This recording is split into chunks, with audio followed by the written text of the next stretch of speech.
Welcome to Stokastic MLB Live Before Lock. I'm your host, Neil Orfield. You can find me on Twitter at PlayerQDFS. I'm here once again with Adam Scherer. You can find him on Twitter at ShipMyMoneyDFS. And this show is sponsored by So Rare MLB, which is a collection of digital trading cards and an NFT-based free-to-play baseball game. While you're coming in, please do like the video, subscribe to the channel if you haven't already, and hit that notification button so you can get alerts when our shows go live. Adam, how was jury duty? Incredibly boring. You were very active on Twitter yesterday. Yeah, I mean, I had nothing else to do. I didn't really going in. Obviously, I really was hoping to not be on a jury and just not have to do anything, which ended up being the case. I kind of assumed that they would realize they didn't need people before it had been 7 hours. Right. But yeah, I mean, got there at 8, sat in a waiting room, basically. 9:30 they called a group of people back. 10:30 they called a group of people to a different courtroom. Never called anybody back again. I got to leave at 3:15. And you're done now? Is it like you were not selected to the jury, or what's the status? Yeah, I mean, I wasn't even my number didn't even make it into a courtroom to potentially be selected for a jury. Okay. Huh. Since I've never done jury duty, I've never really known how it works. I know that you go in and there's a process for choosing jurors and all that, but yeah. So I mean, I'm sure you went to law school. You're aware of yeah, sort of the general process. I did not think that people would be brought to court without having to talk to anybody, put in a process where they vet you. Right. So I think what it is basically is you check the night, at least in Maryland, you check the night before and see if your number is listed as a number that has to show up. And mine was. It was numbers 4,000 through 4,900 have to show up. And okay. I don't know how to do the numbering because there definitely wasn't 900 people there. But yeah. I'm assuming that I was there basically. So they needed juries for 2 trials is my guess based on the fact they called people to 2 different courtrooms. And then I assume the groups of numbers that didn't get called, because basically up to 4,400 got called back and I was 4,600 or something. I assume we were there in case multiple jurors got potential jurors got excused from those courtrooms and they needed to just file in more bodies. I guess is why we were there. Okay. Well, glad you don't have to go back. I think it can be a huge pain in the ass sometimes, multiple step process of going back to the court and having to figure it out. Yeah, and that was the other thing. I was if I do get a jury, do I want an actual interesting trial that's really going to screw up my life because murder trial? Time? Yeah. Or do I just want something, my sister got jury duty once and she said it was some stupid fender bender and it was the most boring thing she's ever done. So my Uber drops me off in front of the courthouse yesterday and I look and there's a news reporter setting up their camera and everything in front of the courthouse. I'm oh, maybe there's something big going on today. That would at least be interesting. But even if there was, I wouldn't have found out. Huh. Interesting. And you said you got paid. I saw that. I mean, you tweeted about getting paid. They give you $30. So $30. My Uber each way was $20, which I could have drove. So that's on me. But it did feel good. So we got a 1 hour lunch break and we actually got to leave the courthouse, which I wasn't sure if we were going to. So I went to an Irish pub, spent exactly $30 on lunch. So it did feel kind of good to just go get a beer and lunch on the city of Baltimore's dime. But yeah, definitely lost money by doing that. Yeah, it doesn't seem a very profitable. $30 is lower than I would have probably guessed, which I don't know why I would have guessed more, but given that it's the government, 30 was actually more than I would have guessed. Yeah, it's fair as well. Yeah, well, glad you don't have jury duty anymore. Back with us, we can talk about. So I saw somebody in chat. I think Larry was saying, I hope they're going to talk about both slates. I just looked at the schedule before this and realized we have another MLB Live Before Lock for the later slate. I had assumed we were going to talk about both slates. But at this, I think that we're only scheduled to be talking about this first slate. Maybe we'll get into the later one a little bit as well, just because we have time to fill and it's something worth talking about. But yeah, we currently are only on the schedule to talk about the first one because we do have another Live Before Lock that I think you are on, Adam, later as well. I think with Josh. I believe the schedule actually has you hosting it, which have you ever hosted a show? No. I didn't think so. So it's probably no, we try and keep our sponsors. Yeah, I mean, yeah. So I think you're on with Josh later for the later MLB Live Before Lock slate. So I don't know that we're actually. I'm looking now because as you're talking, I'm realizing I have no idea what my schedule is today. Yeah, I believe that we're doing that instead of. Are there 2 basketball games? I'm not on the schedule later. That's why I'm kind of confused right now. Oh, so I might just be wrong about this. I'm on an NBA deeper dive. Okay. So I guess we are here to talk about both slates. So I thought let me double check this because it is kind of important to know whether we have to talk about both games. We have. Oh, you're right. Yeah, we do have. All right. I guess I was just wrong. I thought I had seen a later live before lock. Sorry, Sean V. Got your hopes up. Apparently, we do just have this one live before lock. So we will talk about the first set of games, first 3 games first, and then we will jump into the later games after that. Also, Sean V, I see, said that he took second in a tournament. Where was that? I just saw it in chat a second. I placed second in the $25 single entry last night and won $500 with a 0 from Bobby Witt. Sorry about the 0 from Bobby Witt, but that's cool. Turning 25 into 500. We'll take that. Congrats, I Sean. would absolutely love that right now. Yeah, I wouldn't mind that. I mean, in all honesty, it would end up pissing me off that I didn't win, but still. True. Yeah, getting second. I mean, you're always going to be pissed off that you didn't win if you get second, but still pretty cool to turn 25 into 500. Yeah, Larry, fake news is correct. Sorry to give you guys the fake news right away, but it gives us more to talk about. Now we have 6 games to talk about instead of just 3. The first slate of games, of course, starting in 50 minutes from now. We will cover the first set in good time, well prior to the 12:35 Eastern start time of the slate. But let's jump into that a little bit. Let me go in and start talking about the games. I showed these guys behind the scenes what I'm looking at when I'm asking you about the games in Fantasy Cruncher. Very, very simple. Starting with the Mets at the Reds. We have Kodai Senga on the mound for the Mets, Derek Law for the Reds. Adam, any interest in either of these 2 pitchers? Some interest in getting the Senga with it being a 3-game slate. He does have good strikeout stuff. He hasn't been particularly good at every other part of pitching so far, but strikeout stuff has been there for him so far this year. He's struck out 25.5% of hitters. His walk rate is at 15.5%, which is beyond horrible. 5.16 FIP, 1.4 home runs per 9. Overall, he has not been good, but it is a 3-game slate. It is a solid enough matchup with Cincinnati. Tough park to pitch in, but it's interesting to me too because he's getting 28% ownership on the DK early slate compared to you, Darvish, getting 63% against your Twins. I get it. Darvish is good and Senga hasn't been, and Senga's $400 more expensive, but I think that gap's a little bit too wide. We have a 31% chance of being a top 2 pitcher for Darvish compared to 22% for Senga. So it's not, a 2.5 to 1 gap between those two. So in tournaments, I think Senga makes some sense. Still, a scary park to pitch in and all of that. On the other side, looks like Derek Law opening, followed by Ben Lively. I don't think there's really any reason to get to either guy. You have the opener in Law, so you're not expecting him to go very deep. Ben Lively is not pulling his numbers up now, but from what I remember, he's not somebody that I typically like to roster in DFS. I don't remember him as being a particularly good strikeout pitcher. He hasn't pitched in the majors since 2019, pitched in the KBO in 2020 and 2021. So he's another one over there with Drew Rucinski during the COVID period where you could roster Ben Lively. I don't remember who he played for, but he was in the KBO at that time as well. So the bat hasn't projected for a 16% strikeout percentage, 5.78 FIP. Not somebody that I expect to be getting to.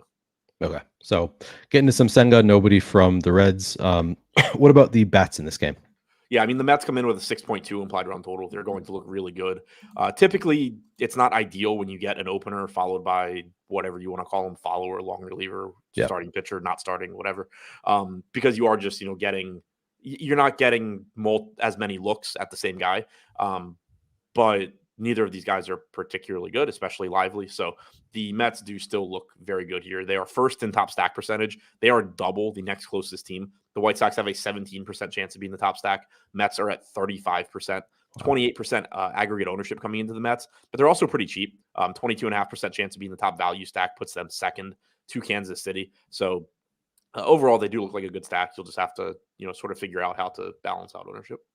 Okay, and I like this question. Where was it from? Jake Dewitt says, "Are you more open to 4-2 stacks versus only 4-4 or 4-3 stacks on short stay?" I assume he's talking about FanDuel with the 4-2 stacks, but in general, are you adjusting your stack sizes for this 3-game slate? In general, yes. I'll start mixing in, some 4-2-2, 3-3-2, stuff like that. Yeah, me too. Same answer. I'm definitely more willing to go to some off the beaten path kind of stacks on a short slate. Also, I guess I'll ask you the question that I always ask about. Are you willing to play any batters against your pitchers on this slate? Yeah, I'm probably going to cap it at 2. Yeah, I think that seems like a reasonable number. And then back to that game, the first. 3, but Yeah. Yeah. I I mean, think for me, the difference would be so like I'm playing 20 lineups. I don't feel like I really need to be mini stacking against my pitcher in my top 20 lineups. If I right. were playing 150, I'd probably move it to 3 just because I don't really want to limit out all of those combinations. Right. Yeah. And I think, I mean, just playing two against your pitcher, excuse me, is still going to be a little bit unique. Like, I think there are a number of like 150 maxers who won't play any bats against their pitchers. And then, of course, a lot of casuals won't either. So, yeah, I like playing, allowing for some bats against my pitcher on a slate of this size. Um, and then, how would you rank the four sides of this Mets Reds game? Mets bats 1, Senga 2, Reds bats 3. We didn't talk about them specifically, but I did, mention it when we talked about Senga as a pitcher. He hasn't been very good. He's giving up power. He's walking a lot of guys. This is a favorable hitter's park. You do have a decent 4.3 implied run total for the Reds.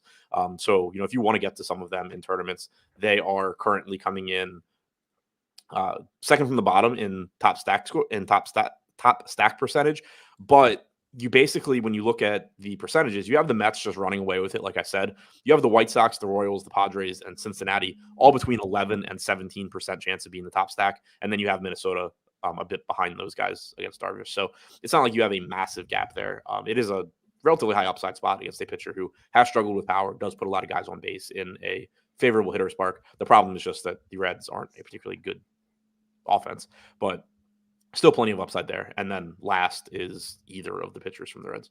Yeah. Tyrone says, "What the fuck? You cashed with a zero to Sean V." I feel like it happens like how Yeah, many that's times normal. per season in MLB do you think it happens that in the the largest field tournament on DraftKings, there's a zero in the winning lineup? I feel like it Yeah, I mean it's happens. it's relatively common. Like Yeah, you relative to other can, sports. yeah, you it's probably the only sport you can do it in. You're certainly not doing it in NBA. Although I Yeah. think I vaguely remember, and this had to have been like, I don't know, 2017, 2018. I think Asani won like a really big tournament with a zero, Hmm. like a large field tournament with a zero. It sticks out as like, how the hell did you do that in NBA? Yeah. But yeah, typically you're not like, it isn't going to happen in NBA. You're not typically going to do it in football. Like you can win with like a 5 or a 6 from like a cheap guy potentially. But Yeah. yeah, baseball, it's not that uncommon. Yeah. It's obviously unlikely. Right. Like if I have a zero in my lineup, I generally consider it dead until it's like right at the end of the Right. games. But Right. You it kind can of just happen in assume baseball. somebody's going to have like the same lineup with a better 2v2. Yeah, exactly. Um, all right. Moving on to the second game of this 3-game early slate, we have the Padres at my Twins. We've got Yu Darvish on the mound for the Padres, Bailey Ober for the Twins. Any interest in these pitchers, Adam? I think Giants Gaming is right. Somebody, I think a random person won with a zero from Cam Reddish this year in NBA. This year in NBA? I mean, I when you think said so. 2017, I was like, okay, I could see that happening in 2017. Interesting. This Yeah, year? like yeah, the one that I remember was like a pro that did it. I don't remember why he had a zero, but I do vaguely remember a lineup just like running away with the big DraftKings tournament this year, and it was just like all straight like 1% dudes that smashed. And I remember joking about it, like, wow, this person's clearly from the future, but they also played a non-rotation Cam Reddish just to throw us off. Right. Yeah. That's very strange. Adele Gallardo asks, Adam, what drinks did you buy with those $30? Pubs near courthouses are expensive. I just got a Guinness with lunch. It wasn't crazy expensive. I mean, I got a salad and a Guinness, and it was like $25 or something. So, and the salad was like 16. So yeah, I mean, I get it was, I don't know, it was normal price. Like Baltimore is weird downtown. Like yeah, it's more expensive than if the courthouses and stuff weren't there, but you also can't make it too expensive because it's downtown Baltimore. Baltimore. Yeah. um, what was I going to say? Oh, I just want to. You got a salad for lunch. Like, was that like your full lunch is a salad? Yeah, I got a Cobb salad. Okay, I'm impressed. I could never do it. Like it just like a salad doesn't feel like I know that people do it all the time, and it's something that I could benefit from having a salad for a meal occasionally. But for some reason, I just can't get myself to ever order a salad. But good I for don't you. do it. I don't do it nearly often enough, but I barely slept the night before. I was really tired. I was obviously bored out of my mind, so I was in a shitty Yeah, mood, and it was just like I don't know, like nothing sounded really good, and I was like, yeah, salad sounds good. At least like eat something healthy, yeah, and then obviously chase it with a beer. But yeah. That's the perfect time to get a salad when nothing appeals to you. I wish I had done more of that when I had COVID. When I had COVID, I lost my sense of taste, so I couldn't taste anything, and I still just ate what I usually eat. I didn't like go and just eat healthy stuff like I should have. Like kale, should have just eaten kale, but I didn't. Um, All right. Guinness, aka the stout for people who don't like stouts. I do like stouts. There was just an Irish bar. I walked in and saw Guinness and said, "Yeah, I'll take a Guinness." I like Guinness. I mean, Guinness is like smooth. Yeah, takes like that are so weird to me. Like liking one thing doesn't mean that you like dislike other things that are like better. Right. Yeah. Yeah. Larry It's like says people. It's like the light beer people. Like, right. I prefer like A good beers beer that actually have flavor, but there's also a lot of settings where like I'm just going to drink light beer, and I like light beer for what it is. Just go to at a baseball game. I think I've gone to some of my Timberwolves games. They just get like Coors Light. It's like it can be really refreshing, and like you don't get super drunk. You can just keep drinking it. It doesn't upset your stomach. I don't know. There's a time and a place for both. Yeah, like Lofty and I've talked about it. Normally, I only go out like once a week, but when I go out, I end up being out like all day. So like I'm not going to sit there and like crush IPAs even though they taste better, or like good stouts even though they taste better. I'm going to drink the things that aren't going to like make me fall asleep on the bar stool. Yeah, exactly.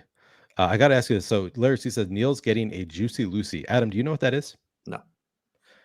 I think of a Juicy Lucy as being just a Minnesota thing. Do people in chat who are not from Minnesota know what a Juicy Lucy is? I'm curious. Is Larry from Minnesota? And I just didn't know this. It is a burger that's stuffed with cheese. Like the cheese is on the inside of the burger, and you take a bite of it, and it scalds your face, and you feel like you're going to be disfigured because it's so fucking painful. But it's kind of good. It's honestly, it's not my favorite thing. It's a kind of a Minnesota thing that people do, stuffing burgers with like piping hot cheese, but I prefer just a regular burger in general because again it just hurts when you bite into it. It is delicious. Yes, I agree, Matty Ice. All right, did you tell me, I mean, did you go over your interest in Darvish and Bailey Ober? No, I didn't. Okay. I don't think we'd even gotten to that game. Okay. Yeah, so Darvish looks like the top pitcher. Not the best matchup against Minnesota, but 3.8 implied run total. Darvish obviously is good. 25.8% strikeout percentage since the start of last year for Darvish, 5.4% walk percentage, about 1 home run per 9, 3.34 FIP. Clearly, in terms of run prevention and everything, pretty much everything other than strikeout percentage, he's been head and shoulders better than Kodai Senga, similar strikeout percentages. So that is why you see Darvish as the most likely pitcher to be in the top two, but you also don't see like a massive gap there. So I think the ownership gap's a little bit too wide, but Darvish does still look like the top option. Okay. And then do you say any interest in Bailey Ober against San Diego? A little bit. I mean, it's a tough matchup. It's a decent pitcher in Ober, 4.2 implied run total. In tournaments, I think he's fine. He is third in top two pitcher percentage, 36%, 32% ownership because he's relatively inexpensive at 8,100 as well. This is just one of those spots where if it weren't a 3-game slate, you would probably just kind of skip over Bailey Ober. But because it is a 3-game slate and also it's a 3-game slate that has whatever garbage is pitching for Cincinnati, but also has Mike Clevenger on it. Brady Singer is whatever, but it's not the strongest pitching slate. So you're going to just, especially if you're playing multiple lineups, be getting to some Ober sort of by default.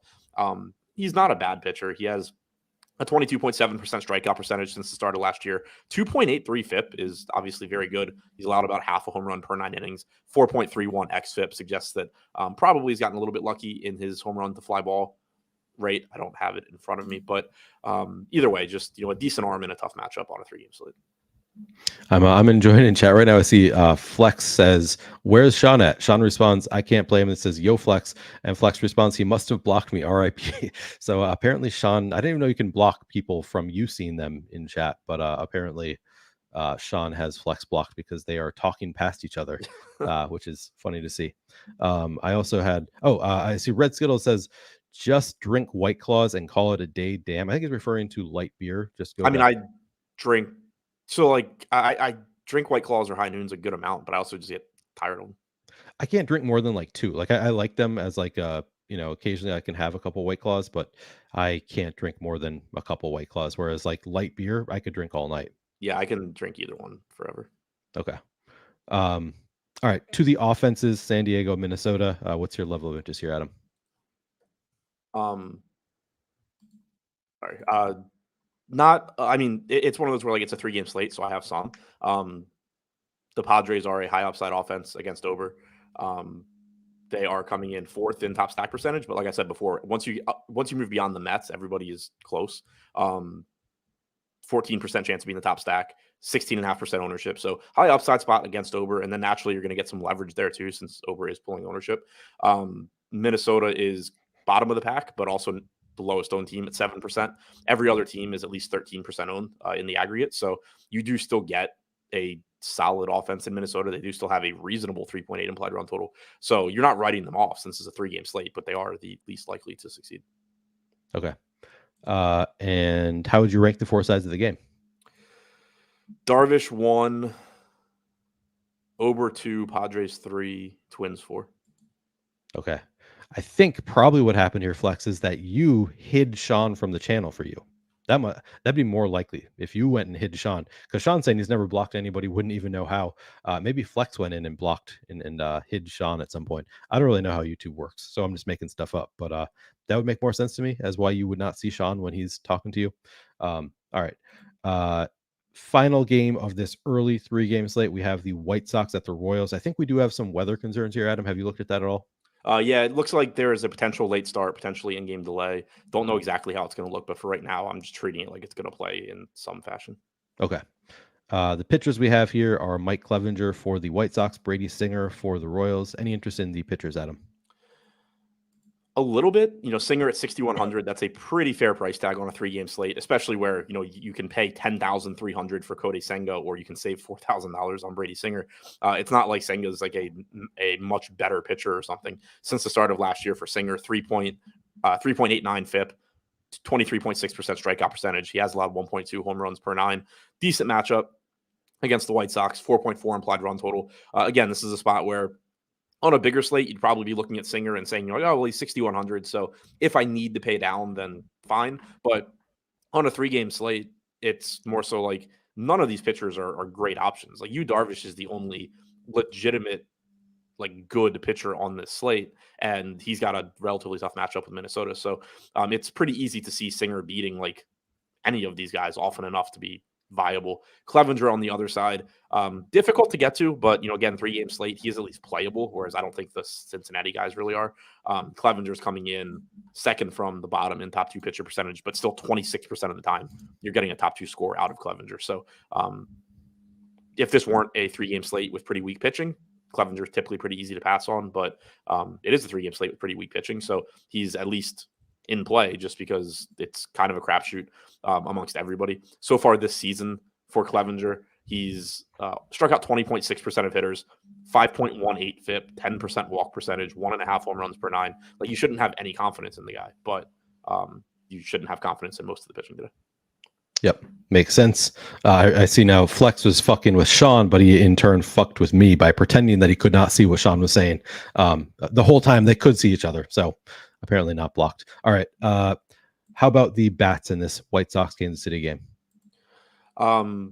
Both sides are middle of the pack. The White Sox are second in top stack percentage, but like I said, they are very, very similar to Kansas City, San Diego, and even to a lesser extent Cincinnati. More similar to those teams than they are to the number 1 team, the Mets, in terms of chances of success. Kansas City's coming in at 15% chance, or 15% chance of being the top stack, 17.5% ownership. The White Sox are projected to go a little bit under owned. The Royals a little bit over owned, but nothing too crazy there. I think Kansas City has the better matchup, but I think it's kind of splitting hairs there as well. Singer is good, but not great. So both offenses look fine. Okay. And then how would you rank the 4 sides of the game?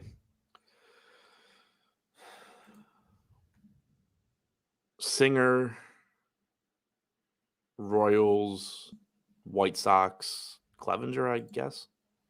I don't know. They're all really similar. Where like on a normal slate, I wouldn't be super interested in anything, but on this slate, I'm interested in all 4 sides. Okay. Yep. That makes sense. It's a 3-game slate. Gotta do what you can with it. All right, so I'm looking at I was just checking lineup generator to see if we could jump in now. Lineup generator just set up for the main slate, which is the evening slate here, so we won't jump into lineup generator just yet. But we should do our end of slate stuff. So starting with if you're playing 3 stacks, Adam, in a 3-entry 3 max contest, which 3 stacks would you go to? San Diego, Mets 1. I like the upside for San Diego. Kind of like the Reds. Mets, San Diego, and Reds? Yeah. Okay. 3 favorite pitchers. Darvish. I like Senga in tournaments. Just it's a spot where I think you can kind of overpay to be contrarian. He's getting less. So he's the second lowest owned pitcher on this slate. Granted, it's by a small margin when you compare him to somebody like Clevenger or Ober, but you can just kind of pay up to be contrarian on Senga. I like that in tournaments. Darvish is the clear one, and then I think Singer is my third. Okay. I just realized that I can't use my top batters tool cheat on this slate because it only works for the main slate. So for the early slate, I can't go and just check which batters have the best odds of hitting a home run. But Adam, do you have a home run pick for the early slate? Give me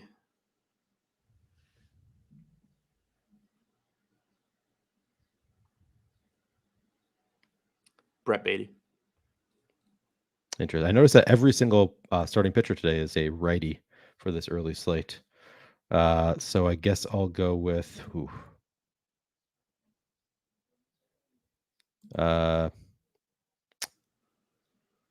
I'll go with Vinny Pasquantino. Seems like an okay pick in the 2-hole. Like all right. All right. Does anybody have any other questions? Anything else you want to talk about from this early slate before we move on and talk about the later slate? No, I think that's it. It's just a wide open slate where everything looks really similar. Man, it's weird how political people get so quickly. Just talking about Bud Light, people are like, talking about light beer, people losing their minds. I can't imagine caring. Just caring so much about this stuff it's bizarre to me, but that is the world we live in right now. All right, well, we will jump into the second game of the slate, but first, I do want to tell you about our sponsor, So Rare. Adam, I continue to not be very good at it, but it's a fun game. I continue to be good at the NBA side of things, less so about MLB. Sadly, still my lineup's not doing all that great, but I do recommend that you guys sign up and don't make the same mistake I made where I just took when you sign up for So Rare, you get some free cards. They give you options of who you want to choose for your free common cards when you sign up. And then there are other ways to get common cards. You can win them in contests. You can do a free swap every day. You can swap out one of the cards you picked. So some ways to get new common cards if you want to swap out what you're doing. I should probably be doing that a little bit more than I am. I just put the link in chat. So if you are interested in starting So Rare, please use the link that is in chat. You'll be able to get some free common cards, and then you can use those common cards in contests. As you can see here by this lineup on the far right here, this is a common contest that I'm getting absolutely destroyed in because I made bad choices when I signed up. I forgot about the fact that I'm not going to be able to like acquire these cards easily elsewhere, so I just kind of chose largely at random. Don't make the same mistake I did. Think about it a little bit who you pick, but it's a really fun game. If you make good selections, you're going to be able to really compete well in those contests. And even in those common contests where it's free to play, you can win real prizes. You can win some of these limited cards that are numbered to 5,000. These you can buy and sell on the marketplace.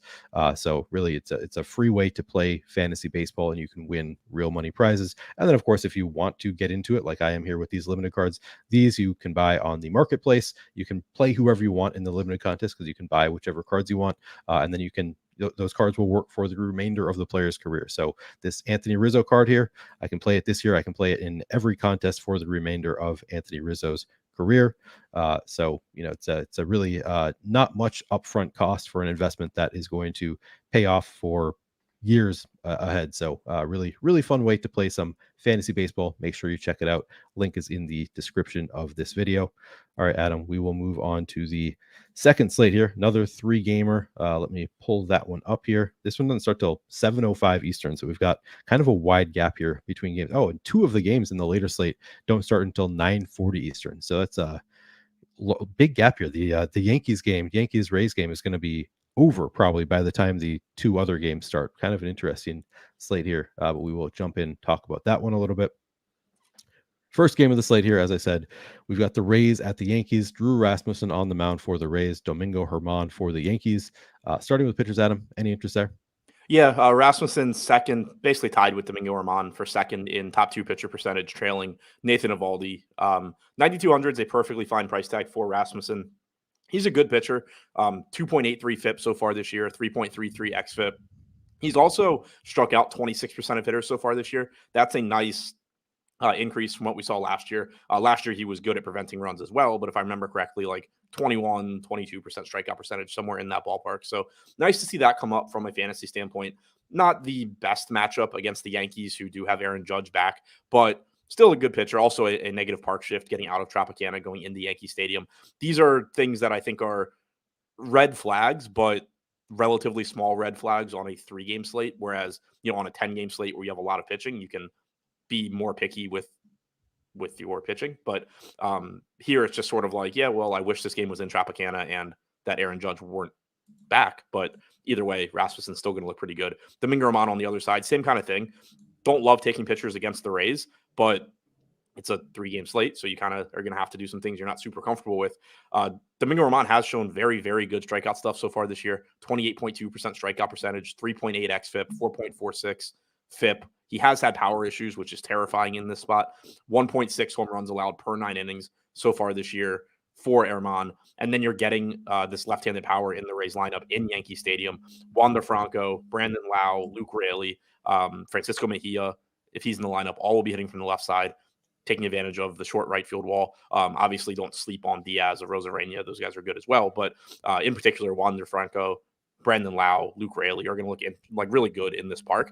But it's still a very good strikeout pitcher in Domingo Germán. He's pulling about 41% ownership right now, 44% chance of being a top 2 pitcher. He's also reasonably priced. He's the least expensive starter on the slate, excluding Tommy Henry. So both of these pitchers, like they're good strikeout pitchers. They're good pitchers overall, especially Rasmussen. They're not in ideal spots or an ideal ballpark, but if you find, other than Nathan Eovaldi, if you find the pitchers that are in an ideal spot or ideal ballpark on this slate, then more power to you, because I certainly can. Yeah, kind of a tough. There's only 3 games. You kind of have to pick your spots. You kind of already got into the bats for the Rays a little bit, but do you want to expound on your level of interest in the bats in this game? Yeah, I think the Rays are a really interesting stack because, for one, Germán's going to pull a bunch of ownership because of it being a 3-game slate. But also, the Rays themselves are projected to go slightly under-owned, or be correctly owned. 15% chance to be in the top stack, 15% projected ownership. I really like the left-handed power in this lineup, and then they obviously have good righties as well. So I do like getting to the Rays as a stack. They are 3rd in top stack percentage, but they're getting right around half the ownership of the 2 teams ahead of them, San Francisco and Texas. So that makes them really interesting to me. For the Yankees, they are projected to go a little bit over-owned at 14%, 11% chance of being a top stack. I do view Rasmussen as a pitcher who is a little bit less likely to get blown up because he doesn't have the same power issues that Domingo Germán has. Since the start of last year for Rasmussen, a 143 expected ISO to righties, 107 to lefties. So far this year, sub 100 to both sides of the plate. Whereas you look at Domingo Germán, 214 expected ISO to lefties this year, 143 to righties. If you go back to the start of last season, 176 to lefties, 148 to righties. So not like he's terrible or anything, but certainly gives up a little bit more than Rasmussen does. So you can still get to the Yankees. They still have a high upside lineup. They still are getting Rasmussen out of Tropicana Field. But at similar ownership, I prefer the Tampa Bay side. Okay. And how would you rank the 4 sides of the game? Rasmussen, Germán, Tampa, Yankees. Dave Carroll says too many good burger spots on Federal Hill. Is that has that been your experience, Adam? I've been to Fed Hill like maybe 3 times, but okay, probably. I pretty much spend all of my time on the other side of the harbor. Okay. I've never been, so I have no idea how big this area we're talking about is. I've never been to. So like around the water in Baltimore, there's like a few different neighborhoods that have like a lot of restaurants, bars, and stuff. Fed Hill is really close to like where the Ravens and Orioles stadiums are. I would go there a lot more, but like to get there from where I live, you basically have to either go through downtown traffic or go like all the way around the city. So it ends up being a really big pain in the ass. All right, we've got 2 games left on the slate, and we have more than 20 minutes left. Adam, I knew that you were awake this morning because I saw you responding to Adam Levitan's tweet about Week 17 correlation, and I think I know that I'm on the same page as both you and Levitan, that it's cool if you can correlate your like bring back stack in Week 17. It's a great tiebreaker, but other than that, like I feel like people got it backwards. Like, is that kind of like the discourse is backwards in terms of how to play best ball? Because it seems to be all that anybody is focusing on is the week 17 correlation. Is that your impression also? Yeah, I mean, I think a lot of it is just like the general lack of nuance on social media, and it True. just leads to like people yelling extremes in either direction. Like, I very much enjoy like tweeting that week 17 correlation doesn't matter, even Does though it it piss does. people off? Yeah. Right. Like it's I think Levitan put it well. Like the way I typically worded it is that like I think it's a positive, but like all things equal, I think it's a positive, but I also don't want to be like sacrificing a bunch of other stuff to do it. And Right. Levitan, put it that way. Like it's if you like it's a positive if it works out in your lineup. But also there's like a lot of other things that you need to be paying attention to as well. So yeah, I think he put it well. Like that was a nuanced take that made sense. Like most things, it's not, oh, week stacking, your week 17 stacking good, Right. week 17 stacking bad. It's like, well, yeah, it's good as long as you're not like screwing up other things. Yeah. And like, to complete my actual stack, like my quarterback with my wide receivers, I'm willing to reach sometimes Right, right, right. around round or depending on where it is, a round or two ahead of where I would normally take somebody. Not 2 rounds early on, but like later on in the draft, maybe I'll reach a couple rounds to complete my correlations. For those kind of things, it's like unless it's really a tiebreaker, I'm probably not going to reach to take a player that Right. is going Or to like I did maybe it, bring and that. I had tweeted about it yesterday while I was still sitting in the waiting room. I like reached for a couple guys from Kansas City because I had stacked Cincinnati, but it was at a spot where like I wasn't going to reach for them. It was just like, well, I kind of hate everything that I could draft here, so I may as well just take these guys. Yeah, exactly. That's generally my thought process as well. Speaking of this, I'm going to have Best Ball Mania 3 winner Pat Corain on High Stakes Day. So if any of you have questions for Pat, it's not a live show, but I will be conducting that interview in a little over 3 hours. So if you have any questions for Best Ball Mania 3 winner Pat Corain, please do ask on Twitter. I sent out a tweet yesterday at PlayerQDFS. Probably not going to get too many more questions at this point, but if you have any, feel free to ask. I think he's actually a big on the week 17 correlation, more so than I am. The way I think about it, because like obviously my background's in DFS, so I Yep. tend to think about like everything best ball related through like what's similar in DFS. The way I think about it is like in DFS, good players typically play game stacks. Like they run back, a wide receiver with their quarterback and their pass catchers, whatever. But a big reason for that, like it assumes that you are choosing like using Kansas City Cincy, for example. Like let's say you're stacking Mahomes with Kelsey and you want to run it back with Cincy. It's assuming that like Jamar Price's we talk about it from DFS standpoint, it's assuming that Jamar Price's salary is like where Jamar Chase. Jamar Chase's salary. Yeah. Jamar Chase's price is where it should Yeah. be. If Jamar Chase is his fair price is $8,000 on DraftKings and they actually price him at $9,600, you're not still going like good players aren't going to say, well, all of my Kansas City stacks still need Jamar Chase. They're Right. not going to say, well, I can't stack Kansas City because I don't want Jamar Chase at that price. They're going to just say, okay, screw it. I'm stacking Kansas City and not playing Jamar Chase. Right. Yeah, exactly. That's a good way of putting it. Good DFS analogy here. Stephen Lewis says, in a perfect world, Adam would have been on a trial that involved Lindquist. Yeah, that would have been fun for everybody. We wouldn't have All had right. to deliberate long. You think you would have been able to convince everybody really quickly? Just start showing him clips of him singing. That's good. That's one way to do it for sure. All right. We have 2 more games to talk about here, starting with San Francisco at Arizona. We've got Alex Cobb on the mound for the Giants, Tommy Henry for the D-backs. Any interest in these pitchers, Adam? Cobb, yes. Good pitcher. Negative park shift going into Arizona. Not the hitter's park that it used to be, but still, not San Francisco in terms of suppressing power. Not the easiest matchup either. Just a pretty solid Arizona lineup. A lot of good young hitters in this lineup, a lot of good hitters in general. But Cobb is a good pitcher, does a good job limiting power. Typically, 169 expected ISO to lefties this year, 137 to righties. Since the start of last year, 106 to lefties, 107 to righties. One thing that is interesting and stands out when you look at his numbers between the 2 years is that going back to the start of last season, 21% strikeout percentage to lefties, 106 expected ISO. This year specifically, 14.7% strikeout percentage, 169 expected ISO. Obviously, we're still talking small samples, so you don't want to read too much into it, but he has dropped off a bit in terms of striking out lefties and limiting power to them.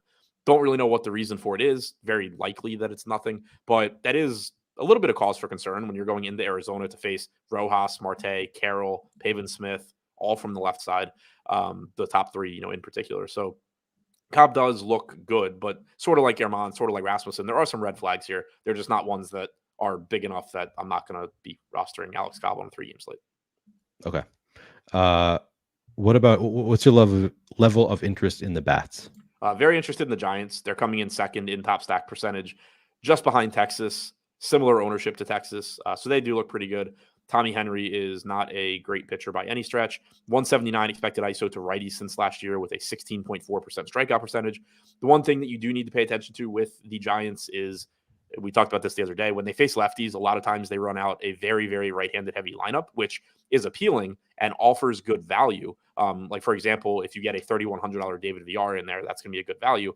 But then it also means that they have good hitters, good left-handed hitters on the bench, ready to pinch hit in the middle innings if the game is competitive and the Diamondbacks go to a righty out of their bullpen. So you kind of have to weigh the trade-off of, like, this guy's probably not going to finish the game with this guy's going to get a couple of at-bats in a favorable matchup for a cheap price tag. So the Giants, overall do look good.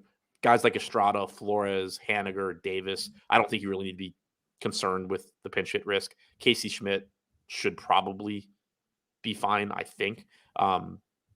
But like, if you get VR in there, there's a decent chance he gets pinch hit for. Okay. What about sorry, did I ask you about the bats, or you just get into it when you're talking about the pitchers? You asked me. Okay. Yeah. So that was my take on the Giants. Arizona is more middle of the pack, similar in top stack percentage, kind of sandwiched between Tampa Bay and New York. Very similar spot to those teams. Alex Cobb's a good pitcher. You do have a relatively high implied run total for a team facing Alex Cobb here. There is some reason to think that maybe Alex Cobb is struggling with left-handed bats a little bit this year. So on a lot of slates, this would be, like a bottom third stack, and you would kind of ignore it. On this slate, though, it's very comparable to Tampa Bay and the Yankees. It's also getting very, very similar ownership. Arizona has some good lefties, don't they? I feel like they. Yeah. Okay. Yeah, the top in particular with Rojas, Marte, Carroll, obviously, but it's a tough matchup. Yeah, yeah. All right. So, how would you rank the four sides of the game? Giants bats 1, Cobb 2, D-backs 3, Henry 4. Conscious says that you should let Lindy walk. So that's way in your conscious, Adam. Thinks you should let Lindy walk. All right. Final game. There's a lot of like pockets of Baltimore where I'd like Lindy to walk. Right by the harbor. Not by the harbor. I thought you wanted to fall into the harbor. Oh, that. Yeah. Okay. Yeah, no, I get what you're saying. I'm just trying to think of what are the most dangerous spots, and like obviously it's Baltimore. I was thinking there's going to be a few. I was thinking a little bit further west. Okay. All right. Texas at Oakland. We've got Nathan Eovaldi on the mound for Texas. I do not know who's pitching for Oakland. Do you have any idea? Looks like Zach Neal, who is not in the player pool. Okay, so that's why he's not in here. All right. Any interest in Eovaldi or any like relievers for Oakland? Definitely interested in Eovaldi. Very good matchup against Oakland. 3.3 implied run total. Good park to pitch in. Eovaldi's the closest thing to a pitcher that checks all the boxes on this slate.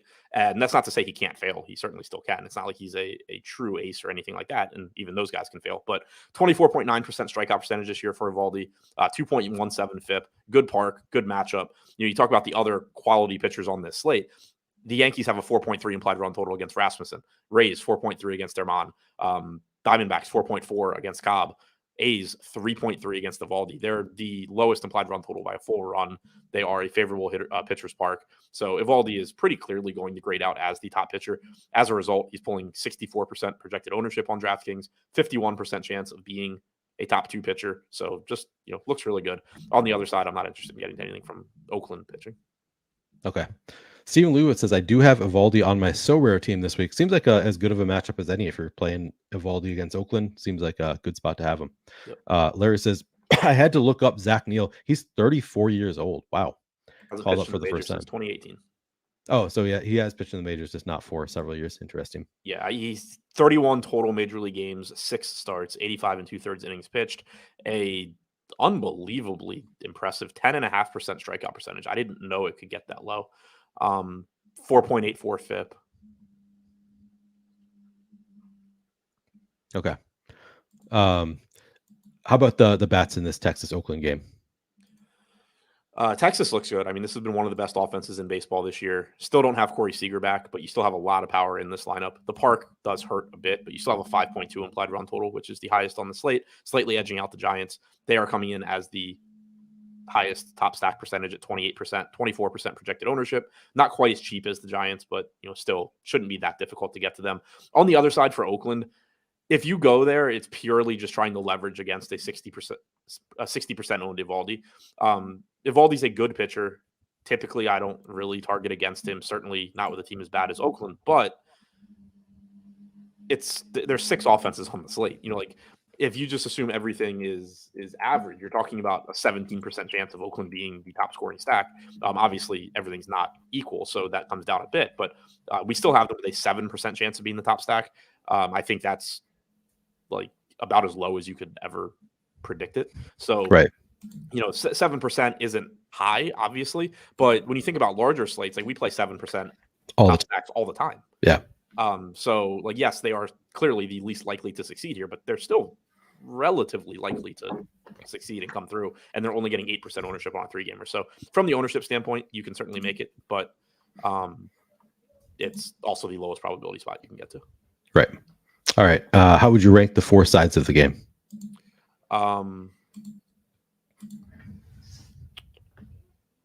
Eovaldi 1, Texas 2, Oakland 3, and Neil's not in the player pool. Right. Okay. Somebody said they went to Preakness in 2002, got there at 9 a.m., and the whole place was crushed beer cans already. I was actually thinking about going to Preakness in a couple of weeks, and I didn't know when it started. So I was like, I have my Saturday morning show. I don't know if that'll impact it or interfere with it. But based on that comment, I'm assuming it will. That's it's a horse race, right? Yeah. I have never been into horse racing. I saw DraftKings. It's illegal in Minnesota now. Apparently, we have like offers going on for horse racing. So yeah, I saw those too. Yeah, maybe I'll check that out at some point. But so far, I've only been the one. Like I went to some like random racetrack when I lived in St. Louis. It was in Illinois, right across the river. And like it was fun. We just hung out. But like Preakness is a whole thing where like there's concerts and stuff, and it's just like a giant outdoor party, and there happens to be horses. That sounds fun. I should go to Preakness sometime. Where is it? Baltimore. Oh, it's in Baltimore. Interesting. Okay. All right, Adam. If you are playing 3 stacks on this night slate, which 3 stacks would you go to? Texas, Tampa, probably Giants. Favorite 3 pitchers? Eovaldi, Rasmussen, Herman. And home run pick? Franco. I will go with... One second. I'm realizing I got to get my lineups in the next 9 minutes. You can get yours in now because I'm going to be showing people lineup generator. So you can get your lineups in while we're talking about that. Yes, I have it crunching right now. Nice. All right. I will go with Rizzo. Wait, is this the right slate? Am I looking at the right slate here? The Yankees are. Oh, they are on their nights. Okay, yeah. I'll go with Anthony Rizzo. Looks like we've got him with a 20% chance. Who did you go with? Wander Franco. Wander Franco, who we have. Where do we have Franco here? A 12% chance of hitting. No, wait. 13% chance of hitting a home run. All right. So pretty good odds there as well. All right. I am going to actually hang on 1 second. I'm going to get my lineups in for the early slate, and then I'm going to show you lineup generator. So give me 20 seconds. I just got to run this crunch real quick. And then I'll go through the lineup generator. Adam, do you think we're going to, like, I would guess that even on a 3-game slate, lineup generator is not going to give us any batters against pitchers. Would that be your assumption as well? I don't know. That's a really good question. I don't know how we set it. Like we still have to, like, we're still doing like usual stacks, I know, in lineup cruncher. And like anecdotal, obviously the guys that we have on the back end are much better at building things than I am. But I've been like playing around trying to build like my own sort of version of an optimizer, and currently I'm hung up on getting it to not give me hitters against the pitcher or vice versa. So I don't know if we have it set like one specific way or not. Yeah, I have no idea how that would work either, but my guess is going to be that we don't allow batters, but it'll be interesting to look at. We'll look at it just 1 second. All right, I got my lineups in, so let me pull that up. Gonna refresh lineup generator just so I'm making sure we've got the best numbers here, and pull that up here. All right, so we've got lineup. Okay, it's still. Give me 1 second. I'll go back to from the beginning. MLB lineup generator. I'm going to go to DraftKings main. I'm going to go to all stack types here. See what it gives me. What do you think, Adam? Contrarian, balanced, or chalky? Balanced. Yeah, I was thinking balance too. Yesterday, I did this with balance. Yesterday, it was giving me a ton of Yankee stacks, which, of course, I was trying to avoid getting Yankee stacks, and then that's exactly what you needed. If you use lineup generator, you probably did pretty well yesterday. In fact, come to think of it, I think we had somebody say that they won a tournament or came right near the top of a tournament. Let me see if I can find that yesterday, because we had somebody actually talking about how they used lineup generator yesterday and already crushed. So lineup generator, it's been 2 days, it's been live. Yeah, we got LX Foley tweeted out huge win last night using the lineup generator data. He won second place on FanDuel, looks like, for $15,000 using lineup generator. Absolutely crushed it. So yeah, congrats to LX Foley. That is really awesome. It looked like that was an NBA contest, so we used the NBA lineup generator, but I imagine people are going to do well with the MLB lineup generator as well. Just, thinking that it gave us tons of Yankees yesterday. The Yankees did really well. My guess is people are going to find some success using this, especially if you're newer to DFS, like you're just trying to get a hang of it. I feel like it's a really useful tool, not just for creating lineups, but just to show you like what good lineups look like. I think it's going to be really useful for anybody who is new to DFS, or even if you've been playing a little while and you're just trying to get better at MLB DFS. Do you think it's useful in that sense, like just to kind of see what actually works? Like I feel like should be helpful there. Yeah, I mean, you're kind of from that aspect, it's sort of like getting the answers to the quiz ahead of time. Like you're not that like the lineups that spit out are always going to succeed that day, but it's showing you what plus EV lineup construction looks like. So it'll allow you to sort of work backwards in the sense where like if you are trying to improve on your own and start getting to the point where like you're building your own stuff, you can at least say like, all right, well, this is similar to that. I'm probably on the right track or I'm not or whatever. And then also, from a beginner standpoint, it's nice having something like this because it is giving you positive lineups right out of the gate. Where like one of the most difficult things I think when you are starting out is like, even if you're aware enough where you're just like, okay, projections, like you want highly projected lineups, it's really, really difficult to figure out how to like strike that balance between a lineup that projects well and a lineup that is putting you in a situation where like you're just gonna have a really hard time winning a tournament because it's so popular. So like from that aspect, I think it's a really tough spot. It's a tough thing to like balance when you start out, and this is just kind of eliminating that. Yeah, exactly. It's like we talk about all the time. We're like, yeah, you want to balance your chalk, like good projected players with some contrarian players. But then a lot of people are like, okay, so what do you mean by that exactly? And it is tough to, especially in MLB. It's like, well, nobody's usually that chalky. So it's kind of hard to find an answer for like, yeah, I don't know exactly what the number is. I know how I build it and how I've done well in the past, but I can't give a great answer sometimes of like what the amount of chalk you should play, how high ownership should be. So I feel like it's really useful just in that sense for kind of figuring out the best answer I can ever give to that is like, well, it's all relative to the other potential lineups you could play, and that is obviously a very like difficult thing to figure out. Like it's not a useful answer at all if you are starting out like, oh cool, I just have to figure out how to compare it to a bunch of other lineups. Like great. Yeah, exactly. Paul Me says there was like 100,000 people there. I think he's talking about Preakness. Yeah. It's a party scene, wet t-shirt contest vibe. In Baltimore. All right, yeah, you should check it out. All right, so this first lineup, it's one of the like Triple Crown races. I mean, I've heard of it, so like I know that it is like a thing. Like I knew, or I thought I knew that it was probably a horse race. I just wasn't like 100% sure, but I was pretty sure it was a horse race. So yeah, sounds cool. All right, so this first lineup you can see here, nobody is all that unowned here, like the lowest ownership, 19.9, 18.3 Leody Tavares. That's going to happen on a 3-game slate. You can't avoid, you're playing some chalk on a 3-game slate, but still doing its best to. So you can see here, it's on the far end in terms of ownership, far left end.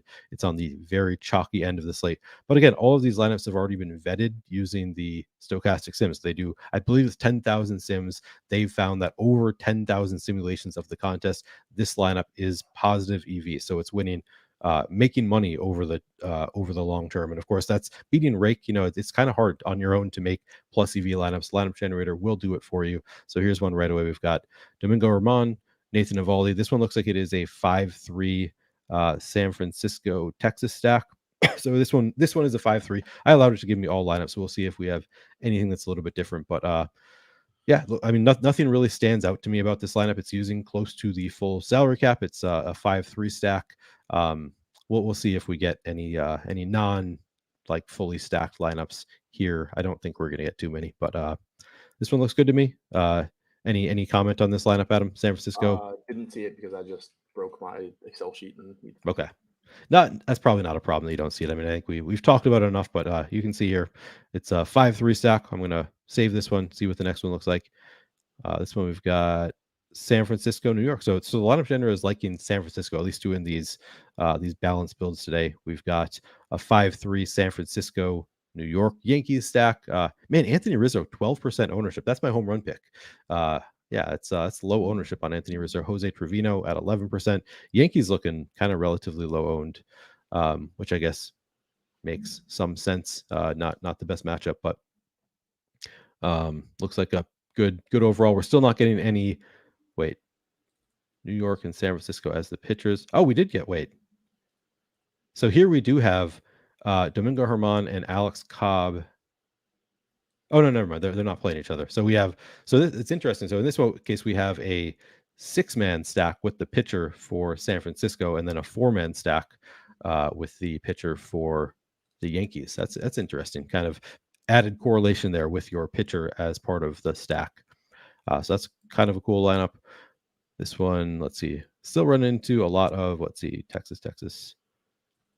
5-3 Texas Yankees stack. And again, correlating the pitchers with the bat. So I wonder, is that something you think about much, Adam? Correlating your stacks with your pitchers so that they're more likely to get a win? No, I mean, it's nice when it happens, but it's not something that I factor in. Yeah, I wonder if that's something that, like, just based on what lineup generator is telling me, I'm wondering if that's something I should be factoring in more on these smaller slates in particular. It's not something that I factor in at all on larger slates, but we're seeing it happen a lot where the stack. Of course, there's also limited options, so maybe that's part of it. Is you're just getting the better pitchers. You're gonna get the with the stacks. There's just and also like with it being a 3-game slate, because there's going to be a correlation where a lot of times the stacks that project well and are showing up are probably teams that are favored, and those pitchers are also favored. So like on a 3-game slate, those pitchers are going to be showing up more frequently too. Yeah, it's probably something that I get anyway, just inadvertently, even though I don't try to force it in, which I think is probably what we're seeing here. But just an interesting note, I guess. Oh, and we'll take a look. A lot of Reds bats. A lot of Reds bats. Who are the Reds playing again? Senga, the Mets. Okay. So I faded the Mets and played the Reds and the Padres. This should go great. Definitely. Good luck to you on that.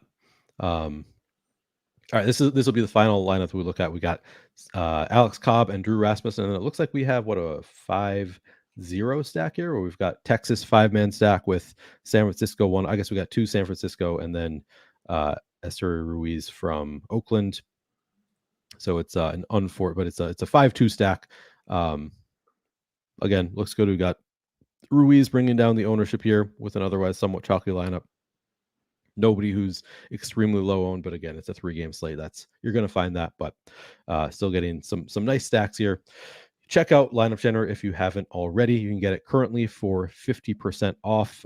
See if I can remember find the promo code here to get it 50% off for your first week. And it's just $9 a week generally. So you're getting now 50% off using promo code baseball for all. That's all caps, the word baseball, the number 4, the word all. No space or anything. Use that promo code. You're going to get the first week of Lineup Generator for 50% off. And even if you don't plan on using it to build lineups, as we were talking about, I think that it's worth it just to be able to kind of see the types of lineups that it provides for you, because these are lineups that the Stokastic tools have found to be plus EV already. All right, Adam, do you have any final thoughts? I will have baseball and basketball articles out shortly. Bet Pro video will be out, and then what we decide, I'll be back at 5:30 for the NBA. NBA deeper dive. Vic, I don't have an immediate. He says, "What's the weirdest way a slate has been won in MLB?" Not trying to sidetrack the show, guys, and thanks. I can't think of what the weirdest way an MLB slate has been won. If I think of it, maybe we can talk about that tomorrow if we come up with an answer. But I don't have one off the top of my head. I will be back in an hour with Greg doing So Rare MLB. I think we're going to be talking So Rare MLB in an hour. I kind of have an answer. Oh, you do? All right, let's hear it. So the first thing that I think of, and the only reason I know it even happened is because it affected me. So that's why it's going to be a tough one to answer. Is like most of the Right. time you won't even notice. Yeah. But Yeah. this had to be 5, 6, 7 years ago. And I assume the guy won the tournament. I don't know, but I know like I was relatively high in a tournament. The Nats were playing, and I got chased down again. I don't remember if it was for first or not, but it was up there. I got chased down by a team that had Adam LaRoche. Adam LaRoche did not start the game. He pinch hit in the ninth inning. The game ended up going to extras. He ended up getting like 3 at bats or something, hitting like a double and like a grand slam. Wow. And so I got passed by this team with Adam LaRoche, who had not started. That is painful. And that was, do you remember what year that was? Like how many? Probably 2016, 17. Okay, when people were not that good and playing bats that weren't in the starting lineup. That's funny. The most memorable for me probably is that did not involve me is J-Mac live streaming himself losing a tournament on a grand slam in Yeah, extra innings, I believe. that was brutal. Yeah, he like Yes. didn't even realize really he could get caught. He thought he had won already, and then it was Yeah. like, oh, there's still a game going on in extra innings, and then Yeah, he's like, "Oh, I just then don't it need was a like, grand slam here." Oh my god. yeah, and then it just happened immediately. That was just brutal for J-Mac. Felt bad for him. All right. Never feel bad for J-Mac. Never, yeah. I mean, I say I felt bad for him. Did I really? I don't know. I All thoroughly enjoyed the video. I enjoyed the video too. That was a good, fun video. Thank you guys so much for joining us. Once again, please do like the video if you haven't already. As we said, I'll be back in an hour with Greg talking So Rare MLB. Adam will be back later. NBA deeper dive. I've got the night off. I've got softball tonight, so won't be with you tonight, but plenty of stuff throughout the day. And again, if you have any questions for Pat Garain, feel free to hit me up on Twitter. Thank you guys so much for watching. We will talk to you later.